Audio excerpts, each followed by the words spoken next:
you don't have to be. And we aren't getting a subsidy from 3M Club. In the years past, years and years ago, we used to get $2 to $3 a head for a subsidy. But we won't. We could spend all day on that. We won't, and it gets my blood riled up. Today's topic is home networking, and before we get to our main topic, we'll cover some of the club. Future meeting. We have our next general meeting is Wednesday, January 20th, and it's here in the Baltic Room, and that'll be on tax preparation. We'll talk about some of the various options, some of the things to consider. Do you do it online? Do you have the package and do it on your PC? So we'll talk about that. Also, we do have a MaxSig, and their next meeting is this Friday, and their meeting is their holiday social party. So if you haven't been to one before, certainly everyone's welcome to go there, and you can check out on the website. It's held in the 201 Auditorium this Friday. It's a potluck. Mike Griffin, who runs the SIG, also gets funding from the general PC club, and we give him money, and he buys some sandwiches and some things like that. So there is some other stuff, but yeah, it is also potluck if you want to bring a dessert or anything like that. And you may have noticed in years past, we kind of always listed the meetings for the entire year in the emails and stuff like that, and we don't have them for the entire year out there because 3M now will not let us book the room more than 90 days in advance. So we just got our February meeting, and we'll get our March meeting later this month, but we don't. We'll get our rooms and our meetings when they're available. But what that also means is we may not be. We try and be on the third Wednesday of the month. We may be moving around, or we may be moving over to the Caribbean room, or we have to be a little more flexible because they aren't letting us schedule ahead of time there. Our officers, Jim Holman is our president. I don't see Jim here. Linda Brown, there's Linda in back there. She's our vice president in red. Paul Ebert is our membership secretary. I don't see Paul. Mike Griffin, as I mentioned, is our MaxSig. He's also our treasurer. Stan Miller stands in back there, or in the middle. He's our secretary. Andrew I still don't know how to pronounce that. Petrucci. He's our communication coordinator. And my name, I'm Tom Kreuzer. I'm a director at large. Members old and new, you can pay your dues to Paul. Since Paul isn't here, you can drop them off with me, and I'll get them to Paul. And just a reminder, if you're changing your email, please notify us, because that's the way we keep in touch and send out the notices for the meeting and that. Suggestions for topics, you can email, talk to any of the board members. We're always looking for people to volunteer or present, and if you don't want to present, we do have a monthly eBites newsletter. You can write a sentence or a paragraph up to as many pages as you want, and we'll stick it in with our monthly eBites newsletter.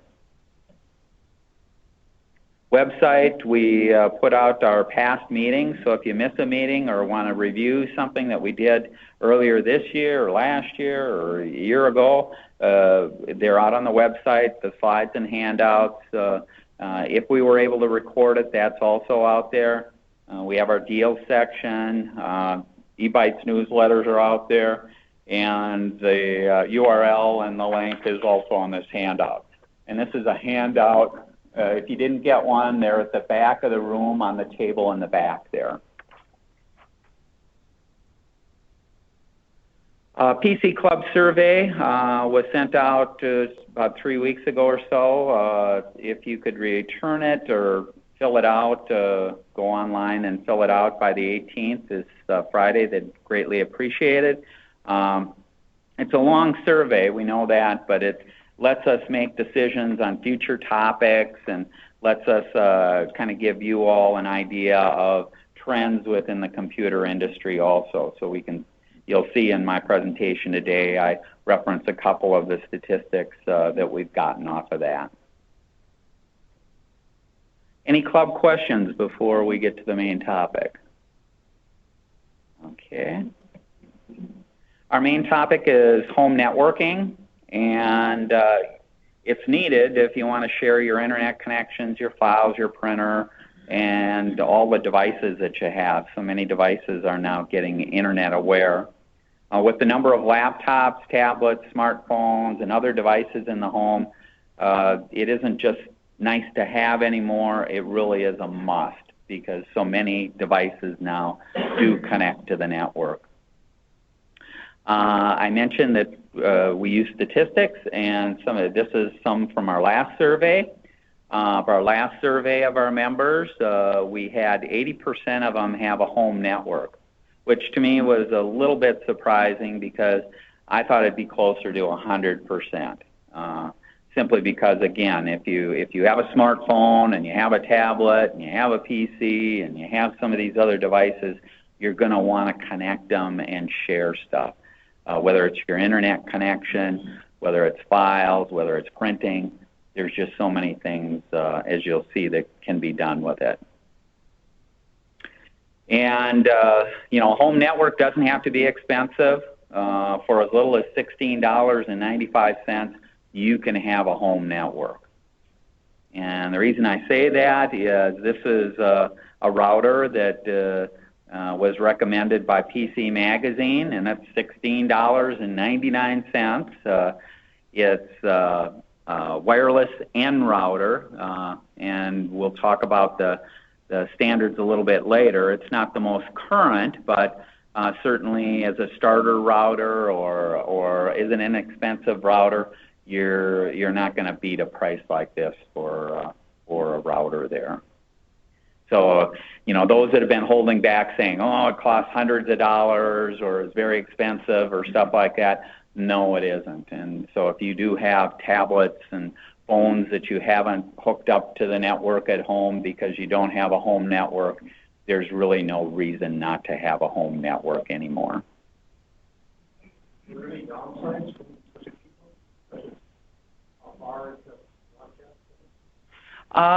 Yeah, and maybe I'll repeat the question just for the recording there. Are there any downsides to a cheap router?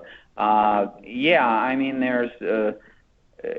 it does have its limitations. I mentioned that its standard is N, which is a little of the older standards. It's not the most current standard, which is AC. The capabilities of the router in terms of signal strength and stuff like that and antennas is not as good on the cheaper routers as it is on the more expensive routers. But again, if you have no router at all, this is certainly going to be better than nothing there. And depending on the size of the house and what you're doing, it may be fine for what you're doing there. In a lot of cases, I'll talk a little later about if you're renting your router from like Comcast or CenturyLink, you probably got this quality of router.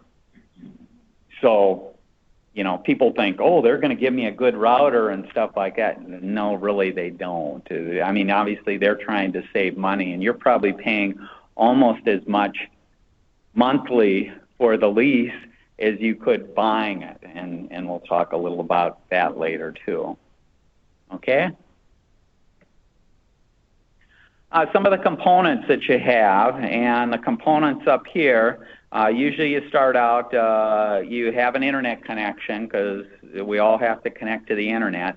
And when you connect to the internet, you're going to have in your house a cable or DSL modem. And then the wireless router is something that is either attached to it, or we'll talk about there's combination devices called gateways, which is a modem router combination. But once you have your wireless router, or a wired router for that matter, you can then connect in your PC or Mac or Linux machine, your laptops, your tablets, smartphones, your printers, TV. If you have a smart TV, wirelessly it can connect, or maybe wired it can connect. Cable or satellite TV boxes, and you also have like Apple TV, Roku's, Chromecast that connect to your TV and let you watch like Hulu or HBO or different shows there. DVD player, a lot of the DVD players now let you access like a Hulu and things like that, and the way they do that is they need a connection to your router. Game systems, all of them connect to the internet so that you can do multiplayer, play against people, download games, things like that. Storage and disks, you can attach hard drives, and used to be in the old days, if you had a DVD player or stuff like that, you could attach that to the network. But having the most common is hard drive here, and that gives you the capability of backing up easily from multiple machines. It also gives you the ability to share, let's say, photos and music amongst multiple machines without having it just stored on one machine. Cameras and video, some of them will connect wirelessly so that you can download your pictures without having to take out an SD card and plug it in, or connect a cable between the camera and the PC, so you have that capability. Home security, there's a number of home security systems, and they're all using wireless connections now. And then smart home devices, and the smart home devices are things like a thermostat, light bulbs, the ability to turn them on and off, to open your garage door or close your garage door from a remote location, to view video surveillance of the house, that kind of thing. You can do all that with a home network. So there's so many things that you can do with a home network that, like I say, it's a must nowadays. Okay, let's talk about what's really in that wireless router there. That device, that little box there, really is a computer. It has a processor in it, it has memory in it, and it has software in it. So it's a full-fledged computer. They usually support both wireless connections and wired connections. There's lots of people that are willing to set up your home network. Geek Squad will do it, and Xfinity Comcast will come in and set up your network, and they typically charge anywhere from $99 to $300 to set up your home network. I recommend that you do it yourself. Don't pay anyone to do it. Even though you may be a little intimidated, don't pay anyone. You'll see that it's really very easy to do. And it's almost a necessity because you're buying new devices, you're changing things and things like that. It's important for you to know how your network is set up, and then you can make good decisions and you can connect these new devices when needed. Yes, Dan? Could you provide some examples of settings? I'll talk about settings that I recommend later on when you set up your router and that. Okay.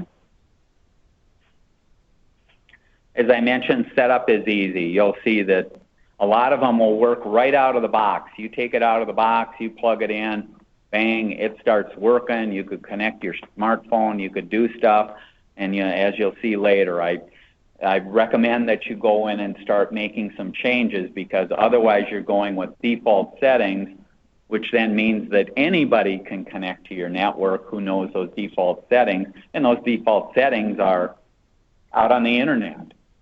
And you don't want to do that. You don't want to leave it with default settings. This is an example of the Geek Squad, what they charge. They have an option to do it online, so as long as you have a connection to the internet, they'll go in and set up your home network over the internet, and they'll charge $99.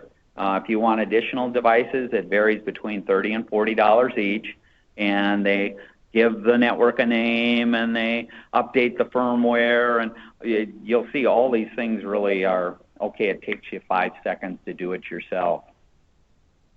I don't know, my time. I prefer to have $99 in my pocket than to give it to somebody else.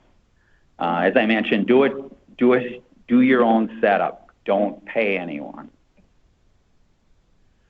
I mentioned a little bit earlier about lease versus buy. If you're a Comcast or CenturyLink, usually what they'll do is they'll lease you a combination router and modem, and they're frequently combined into one device, so you don't see two separate boxes.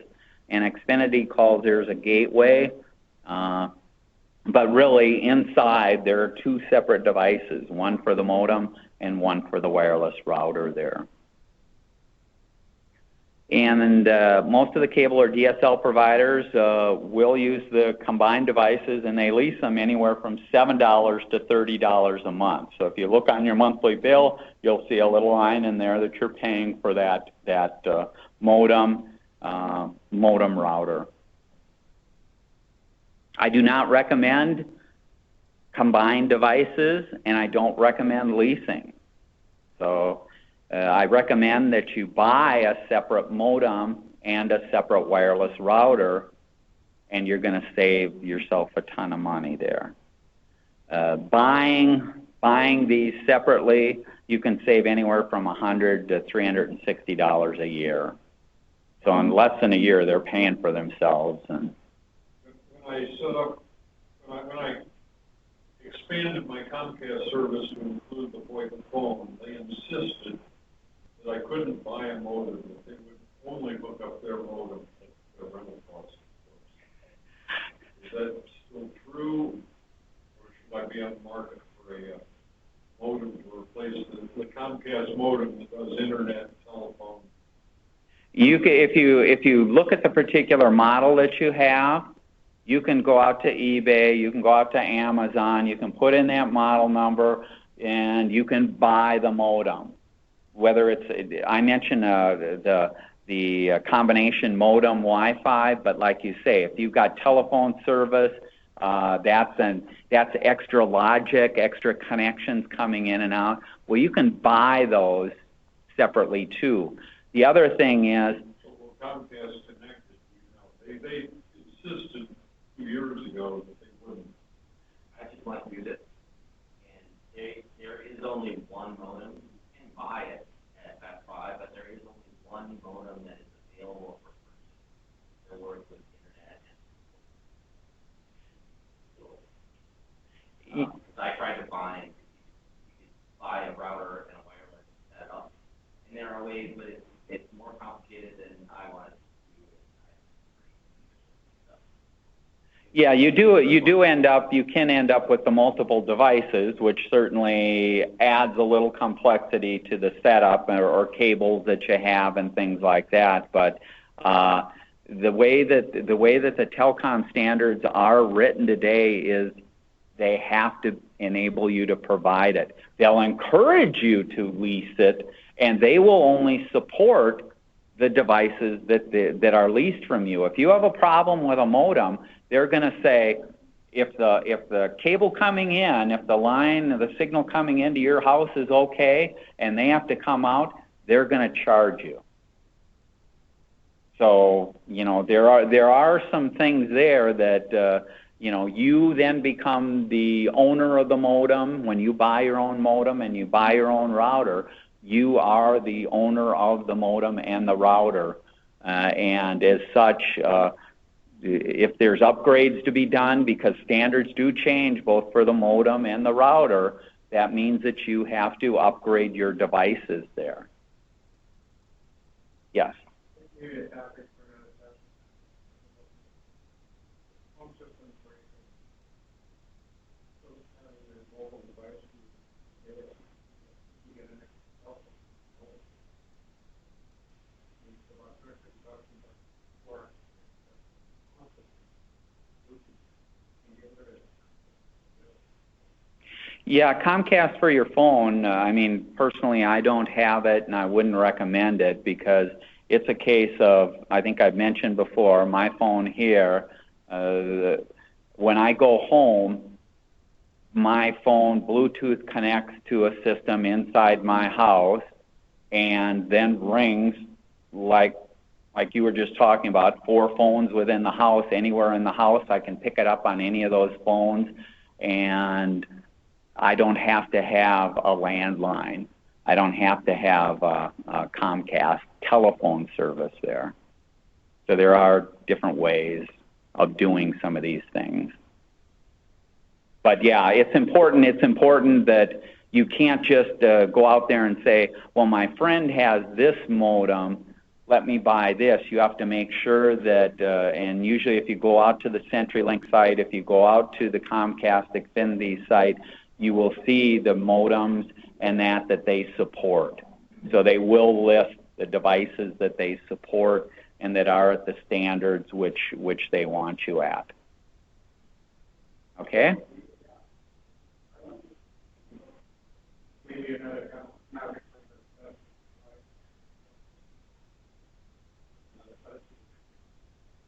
Yeah, that's a good suggestion there. We've talked before, using your, just quickly, because I know we aren't going to use the whole time anyway, but yeah, this device can connect. You can use it. The phone system that I have supports 2 cell phones, so if you both, your wife and yourself have a cell phone, both of you get home, it connects, it rings on the phone, you can answer, you can place calls from any of those other devices there.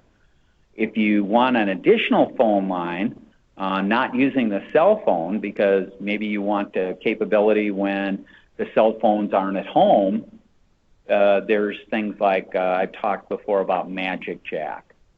And there for $29 a year, you get voice over IP or internet. For the entire year, that's your entire cost, $29, unlimited telephone calls, call forwarding, messaging, things like that. You can attach that device. Doesn't even have to attach to your computer, just has to attach to your home network. Once it's connected, you can connect it to your local telephone system. It rings the phones, you answer on the phones, you do anything you want there. So there are options out there, lots of options. Okay? Okay, having a separate modem and router means that you can buy exactly what you need and upgrade each only when needed at a lower cost and get better equipment. And like I mentioned before, you may have a Comcast gateway with a wireless router, and that wireless router may be the old G standard or an old N standard, but chances are it's not AC. So getting the highest quality, getting the latest technology, you're not going to get that leasing and stuff like that. But you can get that buying your own equipment and doing it yourself there, plus saving the money.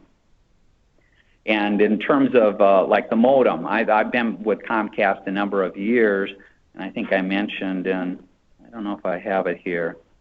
Yeah, I don't mention it. In one of the eBytes articles, when I updated, last time I updated my router, my modem, I mentioned, I think I had gone 9 years with the old modem. So over that period of time, I saved, well over $1,000 over what I would have paid to Comcast there for renting or leasing it. Okay, with the wireless routers, one of the things to consider is signal strength. What the vendors will say is the signal can reach as far as 300 feet from where you have your wireless router. But also, if you have obstructions and other things, you may only get as far as 10 feet away before you start losing the signal. So that's a big difference. You're not going to get to the other end of the house if you've got a bad setup and stuff blocking everything there. Place the router where the signal can best reach all of your devices. And that usually means located as high as possible and as central as possible in your house. So you don't want it at one end of the house and you don't want it at the other end of the house. You want it in the center there, and then again as high as possible. Because if you've noticed, like 3M doesn't put its wireless routers down on the floor because you've got more obstructions in the way. The more obstructions in the way, that's going to weaken the signal as it travels out. Walls, steel objects, electronic interference from lines, bricks, concrete, and other factors weaken the signal, interrupt it and weaken the signal. Do not put your router where there is a desk. I've known people to put their router underneath a steel desk, and they wonder why, they're 30 feet away and they're not getting a good signal. Well, the desk is this giant cloak of blockage, and it's blocking the signal from going out much of anywhere there. And that's also true with like a refrigerator. If you have a setup and you have a refrigerator between you and where your router is, you're going to have trouble getting the signal. So you want to stay away from bigger metal objects and these things that you have. You can use a free app like on the Android. We talked about this one before, Wi-Fi Analyzer. And I'll show you what it does in the next screen here. Or there's free Windows programs like Insider to locate areas in your house that have a weak signal. So you can load Insider even like on your laptop, and you can go around your house and you can check and see what the signal strength is. If your router has external antennas, try pointing them in different positions to see whether you get better reception. So this, again, if you're trying to adjust your network and you want to try and get the best signal you can, you can use these apps and things like that to check your signal strength and then start moving the antennas and seeing if you can improve the signal strength. A number of the more expensive routers do support buying more powerful routers, and that'll extend the range. So you do have that option if you're getting a weak signal to, in some cases, replace the little antennas that they have with better quality antennas that'll give you a higher quality signal at a further distance. This is an example of what the Wi-Fi Analyzer app. It's available only on an Android phone, so it's not available on the iPhone. But what it does is when you open it up, it'll show you all the networks that it's seeing, and it'll break out the networks, whether they're what frequency they are. They'll break them out. It'll also tell you the channels that they're on, and you'll see a little later we talk about you don't want to be on the same channel as your neighbor and some other things. Otherwise, that's going to slow down your network and cause you problems. So having tools like this lets you do a little troubleshooting and trying to get you the highest quality signal so that you get the best performance and the best distance from your router there. I mentioned this NISSDER software. It's available from CNET. It'll let you verify your network, how it's set up. You can find locations with poor coverage. You can detect other networks that might be causing interference. And then, as I mentioned, you can aim your antennas. And so this will list the different networks that are around, and then it'll show you the quality of the signal. It'll show you the signal strength and what's out here and that. And this I did here at 3M, where I had my own little router here too.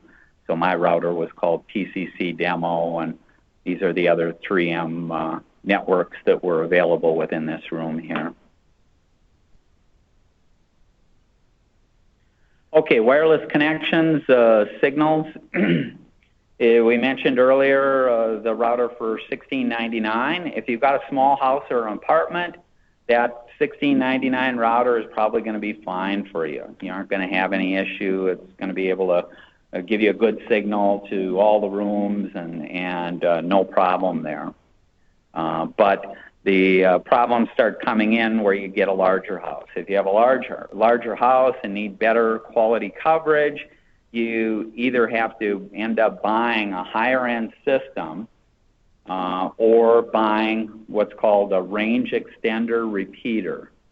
And the range extender repeater, this is a device that you have your internet connection here, we have our modem, we have our wireless router, and we have some computers connected to this wireless router here. But in order to get to the other end of the house or outside or wherever you need a better signal, you can put in these wireless repeaters. And these wireless repeaters will take the signal and repeat it, and so give you a larger, longer distance that you can operate your wireless equipment in and get a better signal. And the information coming back gets repeated and sent back here, so it just kind of sits in between and does exactly what the name implies. It extends your wireless network and ends up repeating the messages so that devices that are further away or in different rooms, you're going to have better quality there. Installing a range extender, you can buy them from anywhere from $20 to $200. Can be an easy solution if you have a problem with the quality or coverage of your current wireless router. They usually just plug in a small range extender into an electrical socket. Excuse me, got a little tickle in my throat. Into an electrical socket at the outer range of where your current system is operating, and it catches the signal and repeats it. And these are some examples from eBay, and you can see these are the lower end ones. These are $20 or $25. These use the standard 802.11n. They're a little device with a plug-in. You can see the plug-in right there, and you just plug them into the wall, and you really don't have to do much at all other than plug it into the wall, and all of a sudden your signal can now go that much further. Okay. Now we'll talk a little bit about the transmission standards. You heard me talk about these different numbers. 802.11. This is a standard for how to send and receive messages over a wireless network.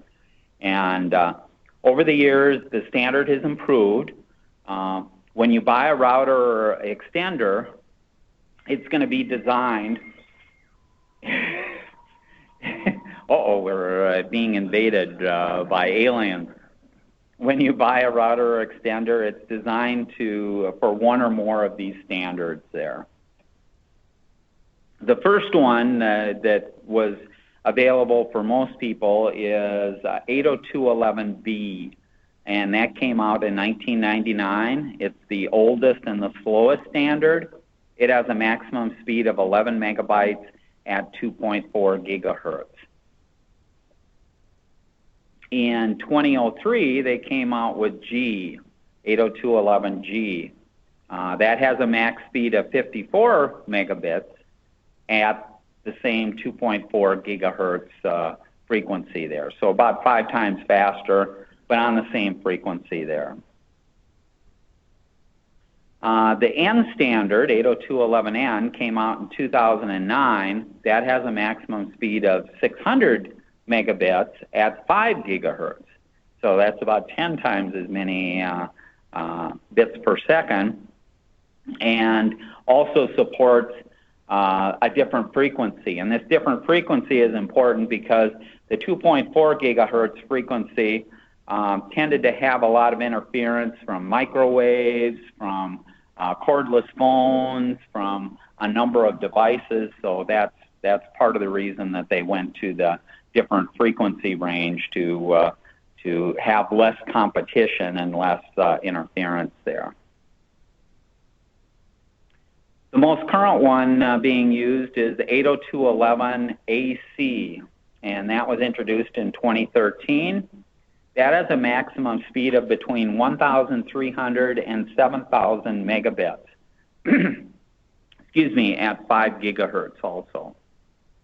And the reason there's a range here is, and we'll talk a little bit about it, this AC transmission standard can use wider channel bandwidth. So what that means is it's kind of like a hose. Is your hose this big or is your hose this big?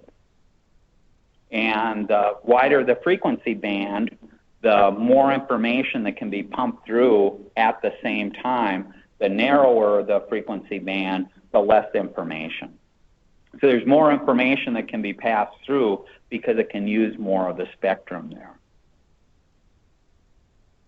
Also, AC takes advantage of what's called the MIMO, and what this is this just means that it can connect, instead of one connection between the router and, let's say, your PC, it can create multiple connections using different frequencies and maintain those multiple connections at the same time.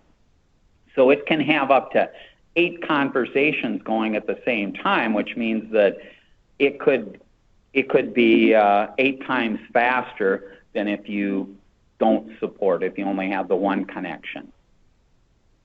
So that's an important feature to give you that extra speed and that extra connectivity. The other thing that the AC has is something called beamforming. And what this is a technology that sends Wi-Fi signals directly to a client rather than broadcasting in all directions. A normal Wi-Fi router will send information out in all directions. So it's sending information out in all directions, and it's just hoping that it gets to the point there. What happens with AC now is the AC will say, gee, I'm connected over here to your PC. Your PC is in that direction. I'm going to send my signal only in this direction and not send it all the way around here.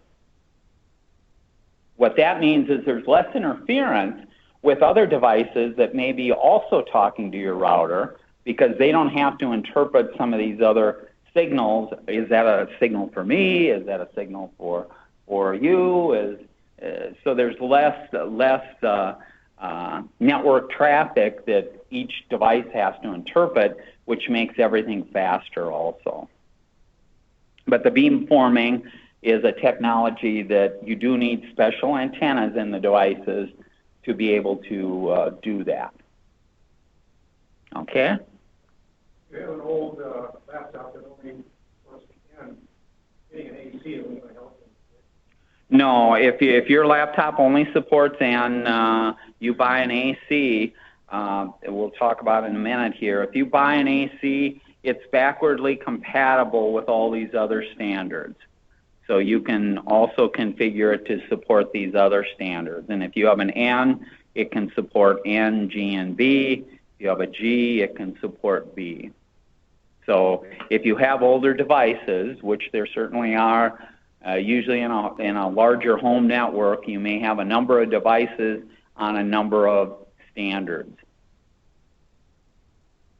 But yeah, buying an AC, you can't take advantage of the speed unless you have devices that are of that, using that transmission standard. Let's say you've got a laptop that's supposed to and one that's supposed to be speed and would work for both of them. Excuse me, to try that again? Let's say you've got a laptop that supports the N wireless, and you have another laptop that's AC. You have the AC, it will support both of them. It doesn't differentiate. Well, you'll see when you configure it, I can configure it so that it will work for the N's and it'll work for the ACs. The N's will still have the limit of 600 megabits and it'll go at that speed, and the AC will go at the faster speed. So you can have different devices going at different speeds using different transmission. And we'll talk a little bit about that too. If you only have 1 or 2 devices and they're all AC, there's no sense having your machine work with N, G, and B. there's extra overhead in your device checking to see if anyone's connected, because it's a computer, and the more things that it has to do and the more signals it has to send out, it's going to slow it down. So if you only have one type of device, you can turn off the N, the G, and the B, and that's also good for security because then only the ACs can connect there also. Okay? Okay, what you should have, if your current router that you have should be an N or an AC.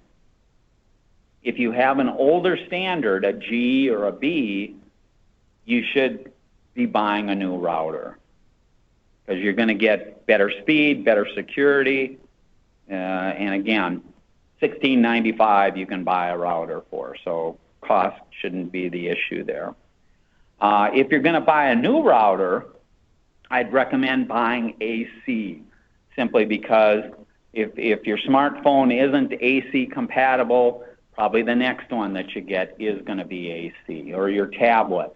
Next tablet's going to be AC, or your next laptop's going to be AC. So even though you may not have any devices right now that utilize AC, you might as well prepare for what you're going to get next there. And this is an example of an AC router, and you can see it has multiple antennas. And the reason it has multiple antennas is for that beam forming, it has to be able to directionalize the stuff and deal with the other signals and things like that. So typically on an AC router, you will see multiple antennas simply because in order to provide these multiple connections and that, it needs to have those. But it also lets you point these in different directions. This one can point here, this one can point there.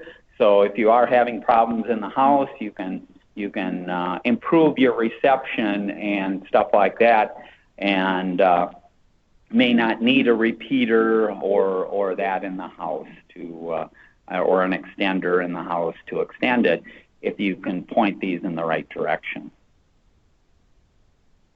This is the results from the PC Club survey of what we asked the question, what do people have at home? And I mentioned earlier that 80% of the people do have a home network, 20% do not have a home network or replied that they don't have a home network. Of the 80% that have a home network, 3% are wired, meaning they aren't wireless or aren't utilizing wireless at this point. 19% didn't know what they had, and this is dangerous because, like I say, you should know what you have, and then if it's too slow or you should buy a new router or it's old or that, you should be upgrading when needed there. Only 7% of the people did have an AC. Again, this was taken back in December of last year, so it'll be interesting to see. This number certainly is going to go up. We'll see what it goes up to when you can check the survey results when they come out in January, what it is. 30% had N, 17% said they had G, and 4% had B. And B is kind of, if you go to a coffee shop, that's usually what they'll just broadcast at. A lot of them don't even use a G or an N or AC simply because they want it at the lowest common denominator, and they want full connection. So that's usually what they end up using. And it's less secure, but they don't care about security. It's your security and it's your passwords and that's available.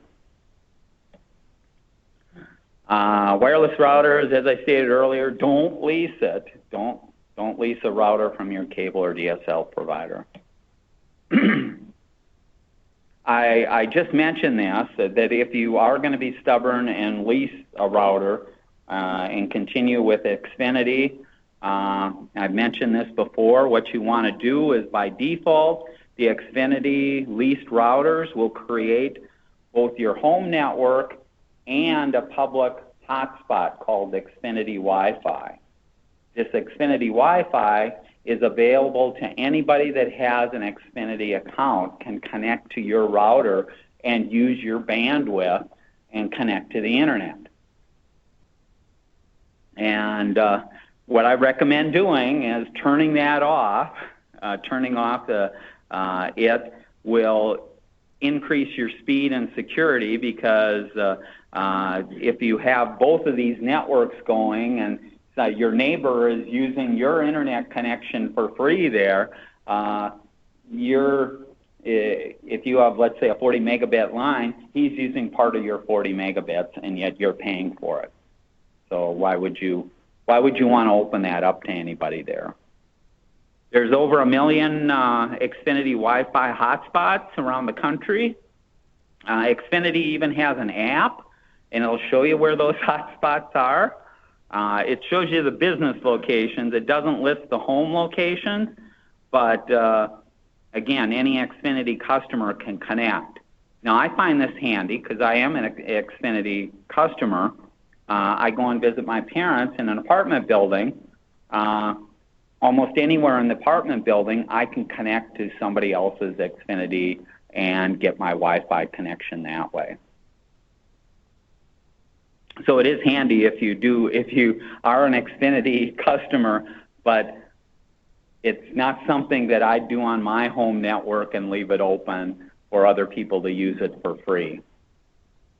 Question. Yep. I've got an Xfinity modem, which is probably a combination. But I've also got my own router, an N router. And I'm using the N router to set up my wireless network. Does that mean that Xfinity modem router combination is still broadcasting a public hotspot? And if so, is that decreasing my bandwidth on my whole system?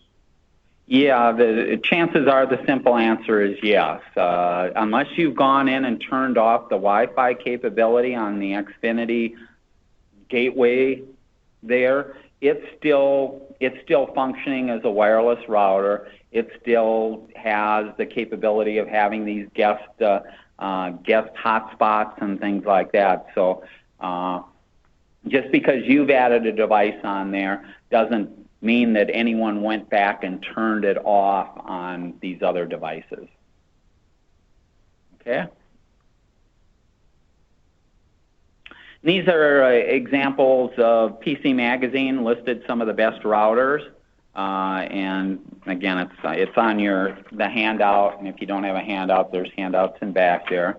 So these are a list of the different routers here, and you can see none of these are $16.99. When you get into the AC category, because of that capability of multiple connections and directional antennas and things like that, you are going to have to pay more for that capability. But it is going to give you a stronger signal. It is going to give you a faster signal if you've got a faster internet connection. So, indirectly, you're going to benefit from getting these. And some of these, if you look for them on sale and stuff like that, I don't know. I think the D-Link, where is one of the? I forgot which one it was. One of them, I think Walmart had Black Friday for $89, and it was a $220 router or so. So you can find sales around on some of these things and that out there. Wireless security, you should have antivirus running on your PCs. You can look at our past February 2015 on spyware and viruses to see what you should have set up there. You do need to take steps to protect your wireless security, and this goes back to the original, what Stan had kind of asked about settings and things like that, and so we'll get into those. You don't want to have your neighbors or a hijacker hijacking your connection. It'll slow down your connection and possibly let them connect into your network and get at your files and that. So you don't want to have it. Hackers do drive around neighborhoods, and they update websites that can be used by hackers later. This is called war driving. Anyone can connect to a network that uses factory default settings, like I said. Always read the instructions and change the defaults. This is an example from a site called WIGLE, wiggle.net. This is my neighborhood where I live. Each of these little red dots is a home network. You can zoom in and it'll tell you the name of the network, it'll tell you the security, it'll tell you how it's set up.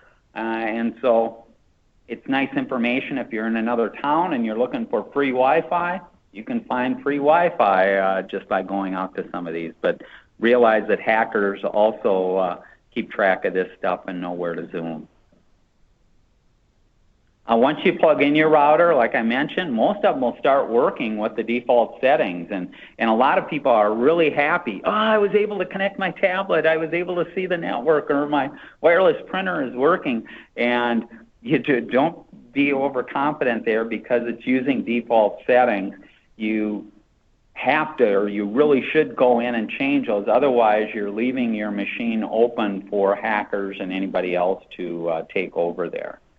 A lot of the machines don't, or routers don't come with manuals, but you can go out to the website, you can download it, and it's usually in a PDF file. I recommend you go out, read it, download it, store it on your PC for future reference. All routers let you change them by going into a browser and connecting to that. And that can be through a PC or it can be through a smartphone. I can change to it. I can log in as administrator and I can make my changes. And you just go into your browser and you put in the IP address for your router, and your manual will tell you what that IP address for the router is. You put it in and you can connect to it. And I recommend making the following changes. Change the password used by the admin account. Again, use a strong password with letters and numbers. Name your network. So this is something that you can pick. Otherwise, by default, it may have the manufacturer's name.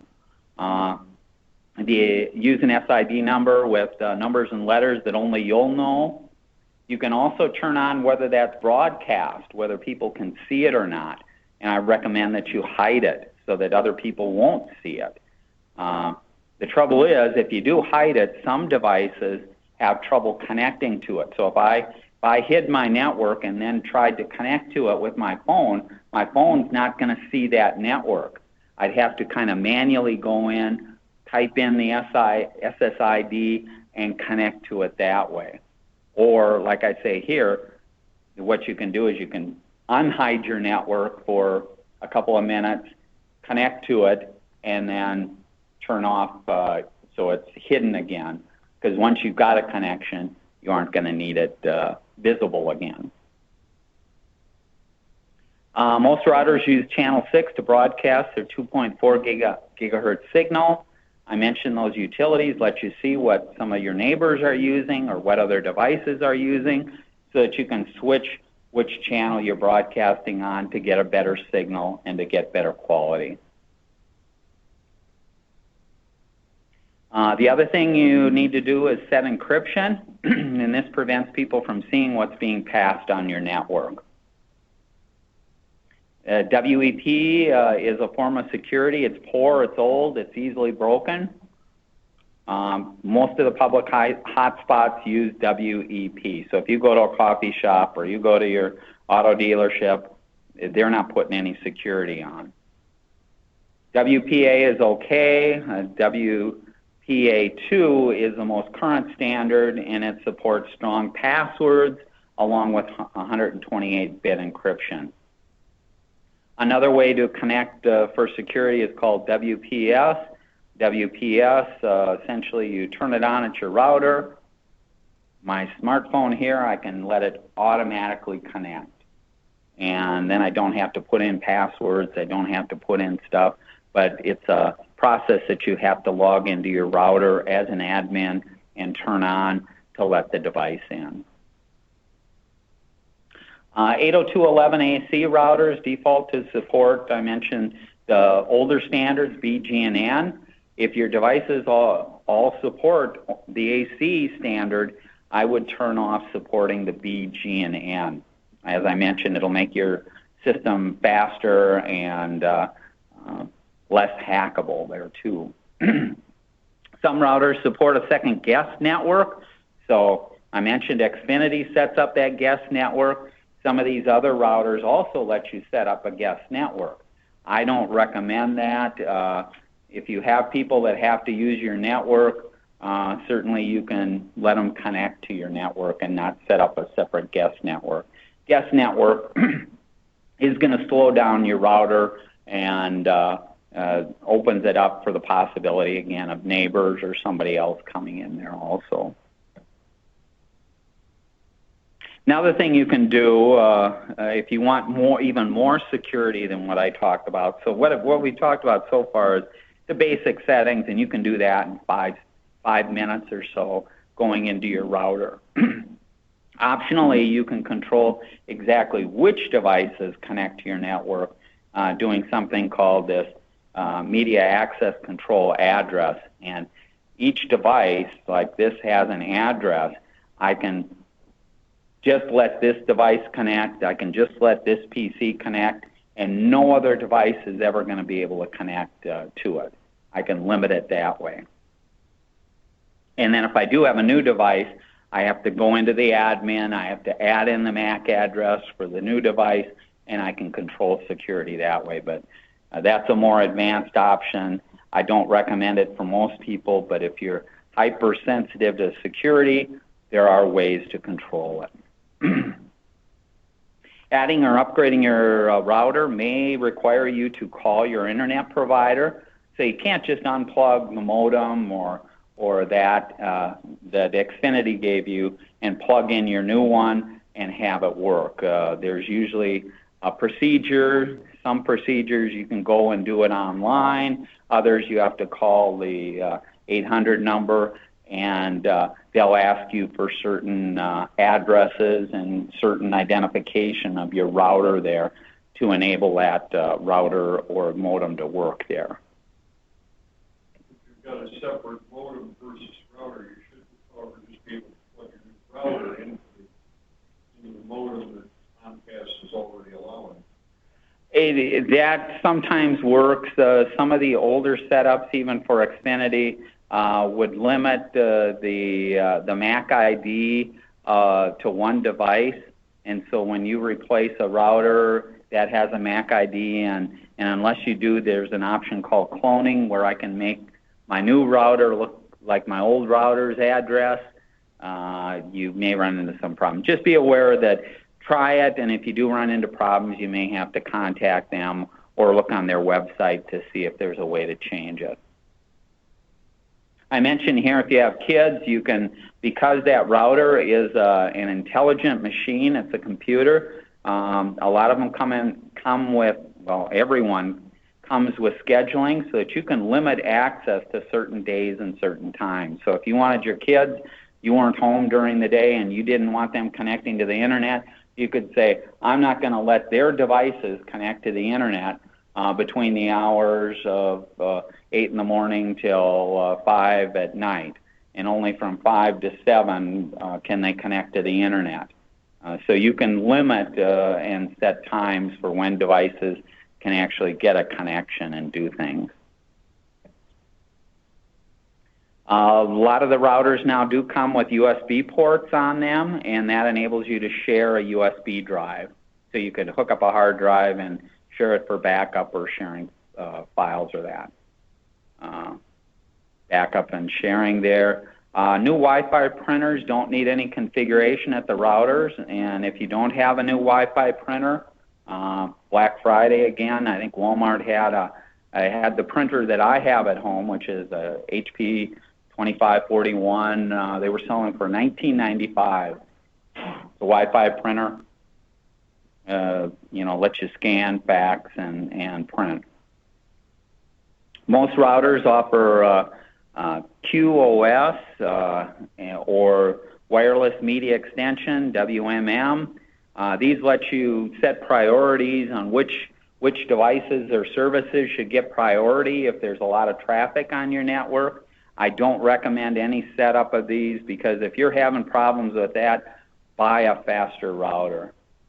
Buy a faster internet connection. Don't mess around with trying to figure out oh, I'm going to allow this to have a higher priority than that. Keep your firmware updated. Firmware is the software on the router, and there's usually options. Well, there are options when you go into the configuration where you can update the firmware. And so you'll want to do that regularly there. Any questions? Yes. Things that like a coffee shop. You apply that to the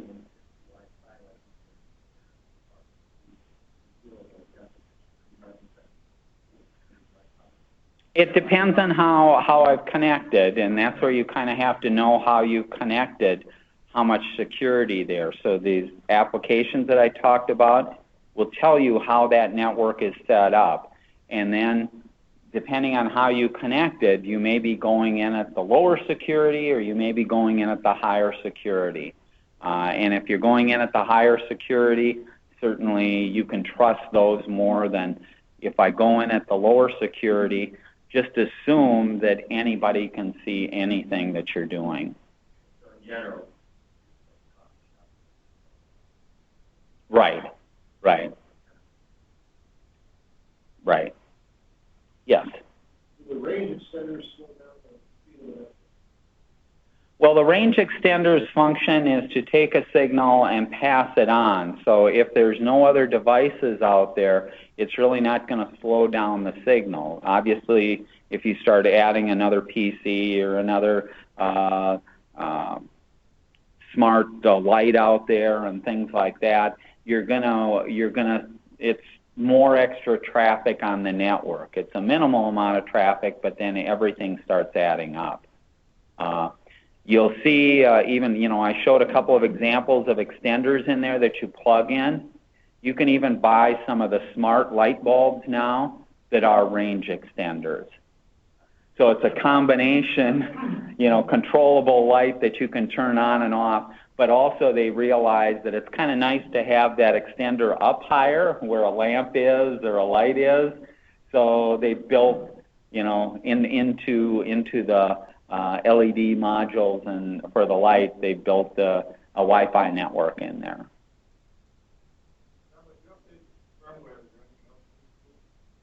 No. When you update the firmware, it's downloading the code to your router. A lot of people get scared doing it because there'll be a big warning that comes up when you do it that says, "Don't turn off the device," because what you're doing is you're replacing the code on the router, and let's say you lost power or that in the process of doing this installation, your machine would be what's called a brick. The only thing you can do with it is, throw it. It's not going to operate as a modem. So if a problem happens in the download, which is very, very, very, very rare, updating that code there, your machine isn't going to function, and there's no way to plug in another cord or do something to reset it or that. It's a brick if there's a problem with it. But in general, and that's why I recommend update the firmware, because there are holes or things that get patched over time, and the vendors put out new versions. And just like your operating system on your machine, you want to keep up to date. You want to keep the router itself up to date. Yeah. You have an extender. You said you never have to mate it with the router. Because sometimes you want to router down or something, look at a mate with router. Well, it'll usually initially connect and stuff like that and just end up repeating the signal. So it's technically not acting as a router itself. So it's not like you go in there and say, this is the security and this is the login that somebody has to use to do it. No, you're using the same security and the same login that your router back here had. This is just repeating the signals, standing in between. It's that old game of telephone where somebody starts at one end and says a message and passes it on. It's just passing it on and then passes it back.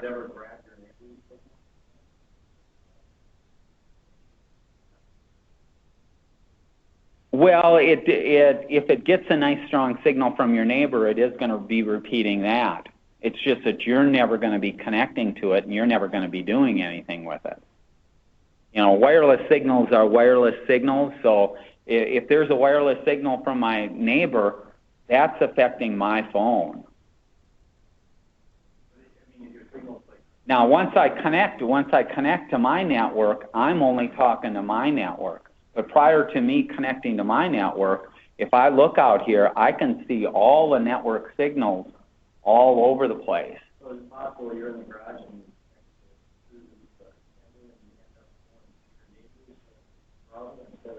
yes, I've known many people that have been at home and connected to their neighbor's Wi-Fi instead of their own, because they didn't know what SSID they had set up.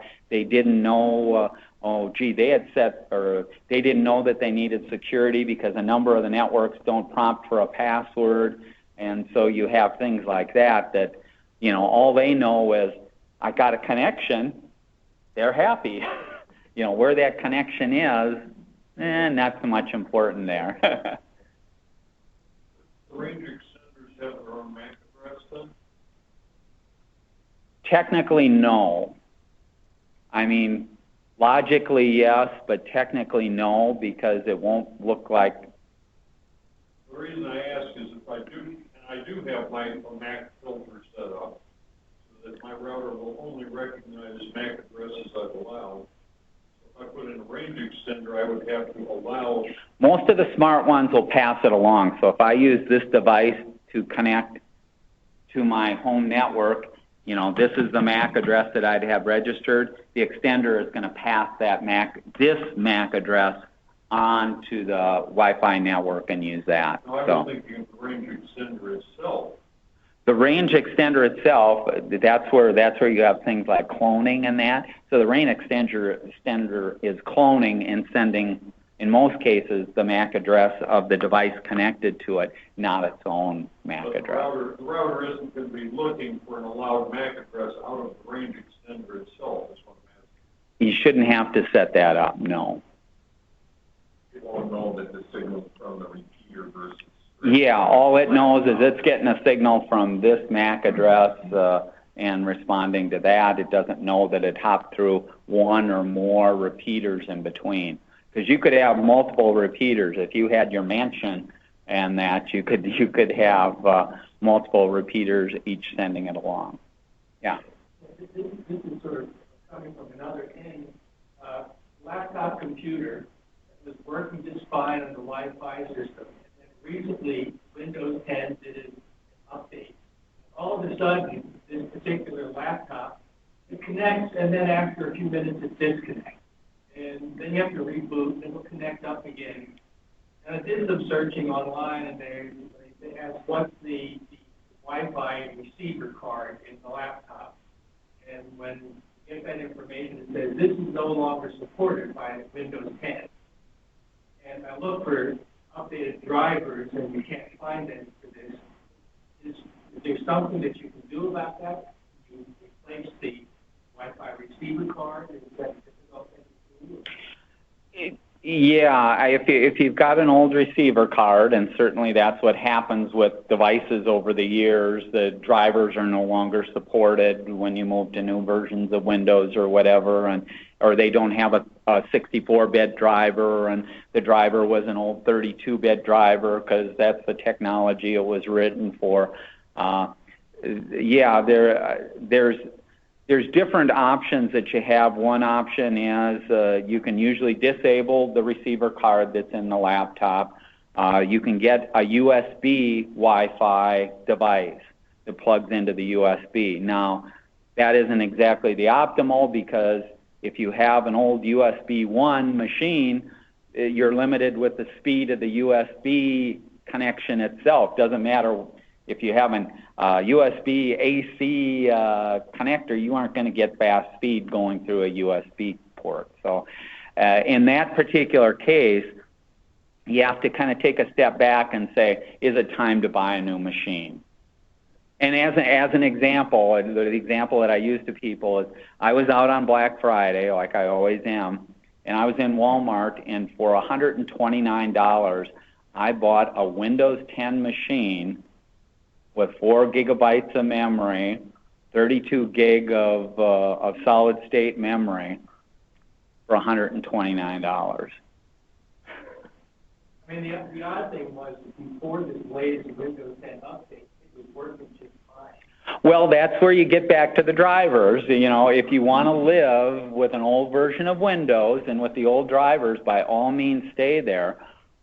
Personally, I don't recommend that because the prices are not that expensive for new equipment, new capabilities. But, you know, it's kind of like I was running with, I had 3 printers hooked up to my home PC, and one of the printers was an old parallel printer. Well, at some point, I have to cut the cord. I had gotten a device that I could plug into a USB that went to parallel, and I could operate that for so long, but some things would work and some things wouldn't work. And when I eventually ran out of ink for the old one, I tossed it. You know, do you try and keep some of the stuff working or that? Again, you know, I know people that'll keep old operating systems and old PCs around because they like a game on there or something like that, and that's fine. But you know, if you want to move and use the current technology, you're going to have to, you know, get new software, potentially get new hardware, things like that. Okay. Any other questions? Okay. A separate note, is Windows going to stop supporting Windows 7 anytime in the near future? To your knowledge? They've waffled back and forth. When originally when they announced Windows 10, that was the first question that people were asking: is when was support going to be dropped for some of the older versions? And there's different levels of support. Windows will be supported for a number of years because corporations like 3M and stuff like that are always lagging behind or you know, don't change as fast as the home market. But to answer it, I don't have a definitive date, but logically what I'd say is, you know, use your machine until it doesn't do what you want to do. When it doesn't do what you want to do, buy a new machine. And we're almost in that smartphone mentality of smartphone and tablets. Every 2-3 years, look to buy a new machine because operating systems, technology, speed, USB connections, I mean, everything's changing, and you don't want, you know, most people can't live or that with the older technology. And because it's so cheap, if we were paying $1,000 for a PC, by all means, hang on to it. But when you can spend $200, how much is your time worth? How much is the aggravation, you know, of having a problem or trying to figure a workaround there? So that's what you kind of end up with. Okay, any other questions? Thank you.